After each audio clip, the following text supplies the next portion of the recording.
Okay, now before I take this apart, there's something that I wanted to show you. There's no problem pinching off the brake line. I use a pair of needle nose pliers to do this. Just pinch it enough to stop the flow of brake fluid. It's not going to be under pressure, just gravity feed, because when you undo the mounting bolt, of course it's going to leak out. Now, if you're not replacing the caliper, don't let the caliper hang from the hose, because you can damage the hose. I have a couple of these hooks. Sorry about that.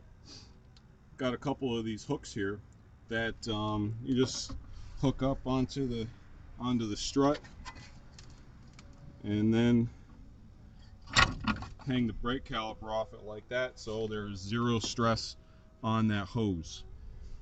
And sometimes they have an extra little mount here, like you can see in the center of the screen, where the hose is connected to the strut to keep it from vibrating and touching other things. And yeah, you can remove that too, just to get to the caliper, you know, a little bit more range of motion. I was fortunate on this one that the rotor just fell off, which is beautiful, and I hope that's good news for the rest of this job. Well, we're gonna see, right? Okay, so I'm gonna take this apart. I'm gonna do some cleanup.